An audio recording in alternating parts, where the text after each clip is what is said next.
Hi అండి. Good morning. అందరూ ఏం చేస్తున్నారండి? నేనైతే ఈరోజు క్యారెట్ జ్యూస్ తయారు చేశానండి.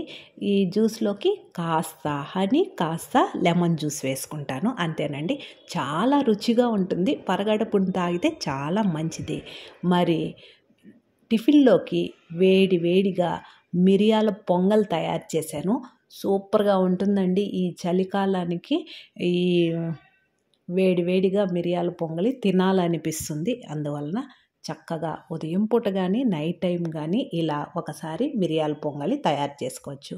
మరి లంచ్ బాక్స్‌కొచ్చి కమ్మని కుక్కర్‌లో మష్రూమ్ పులావ్ తయారు చేశానండి. మామూలు రైస్తోనే ఎంతో రుచిగా వస్తుంది. కాసేపట్లో వీడియో అప్లోడ్ చేశాను. పిల్లల లంచ్ బాక్స్‌కి సింపుల్‌గా తయారు చేసి అలా బాక్స్‌లో పెట్టేస్తే ఒక్క మెతుకు కూడా మిగల్చకుండా ఇష్టంగా తింటారండి. వేడి వేడి అన్నంలోకి అన్ని టిఫిన్స్‌లోకి ఇట్టే సెట్ అయ్యేటువంటి పచ్చడి తయారు చేశానండి. పచ్చడి కూడా కాసేపట్లో ఫుల్ వీడియో అప్లోడ్ చేస్తాను చూడండి. మన శారదాస్ ఛానల్ ఫస్ట్ టైం చూస్తుంటే మర్చిపోకుండా సబ్స్క్రైబ్ చేసుకోండి. ఈరోజు స్నాక్స్ పల్లి చిక్కీ ఖర్జూరం. Thank you.